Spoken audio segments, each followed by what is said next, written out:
Serial Kitab Tauhid bagian 13. Ternyata ini rahasianya, jalan pintas menuju surga. Perjalanan di akhirat adalah perjalanan yang panjang.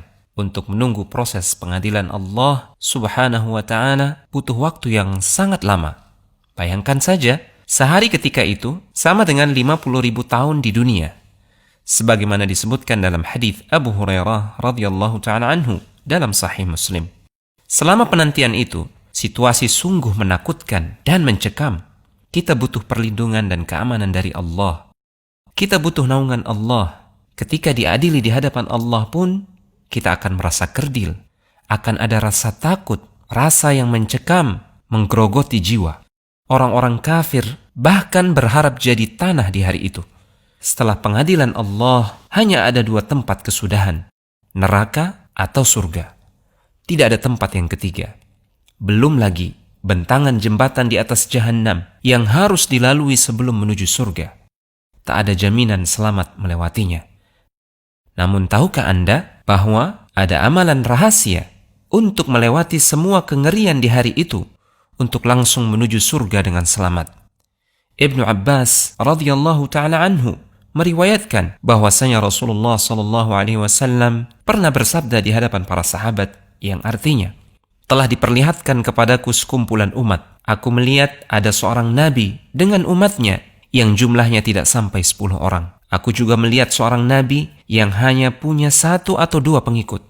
Bahkan ada nabi yang sama sekali tidak memiliki pengikut. Kemudian diperlihatkan kepadaku sekumpulan besar umat. Aku menyangka itu adalah umatku. Dikatakan kepadaku, itu adalah Musa dan umatnya. Lantas aku melihat sekumpulan umat dengan jumlah yang sangat besar. Kemudian dikatakan kepadaku, ini adalah umatmu.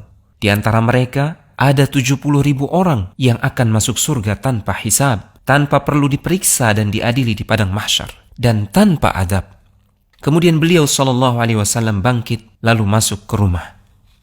Terjadi pembicaraan yang ramai setelahnya di antara para sahabat. Perihal siapakah mereka 70.000 orang tersebut?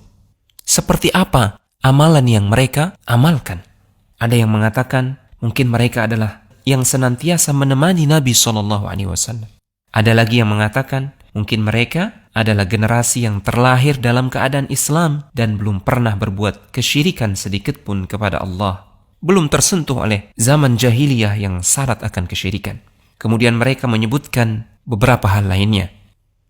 Nabi kembali keluar menemui para sahabat, lalu bersabda mengabarkan tentang siapa mereka. Yang artinya, mereka adalah orang-orang yang tidak meminta untuk diruqyah, tidak meminta untuk diobati dengan besi panas, tidak tatayyur atau beranggapan sial gara-gara burung atau yang semisalnya.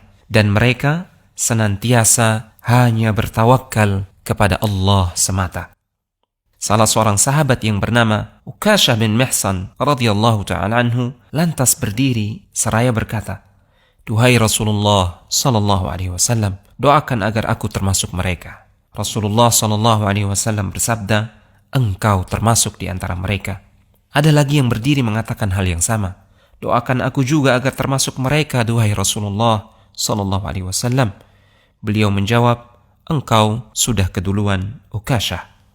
Hadis ini sahih diriwayatkan oleh Imam Al-Bukhari dan juga Imam Muslim. Meminta diruqyah dihukumi makruh oleh para ulama. Beda dengan berinisiatif meruqyah seseorang yang membutuhkan. Ini termasuk doa dan sedekah yang dianjurkan kepada saudara muslim yang tertimpa penyakit. Ada unsur penyandaran diri kepada makhluk manakala seseorang meminta untuk diruqyah. Selayaknya dia meruqyah diri sendiri dan langsung berdoa memohon kepada Allah Subhanahu wa Ta'ala sebagai wujud kesempurnaan tawakal di hati.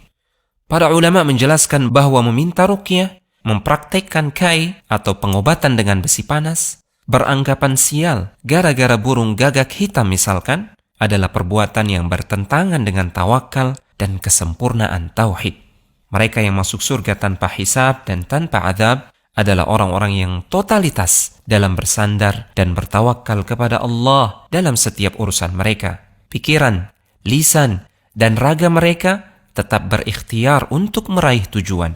Namun hati mereka tidak bergantung kepada siapapun juga, tidak berharap kepada apapun juga, kecuali hanya kepada Allah semata. Inilah sifat-sifat mereka yang akan melenggang ke surga tanpa hisab dan tanpa adab. Semoga Allah menjadikan kita di antara mereka.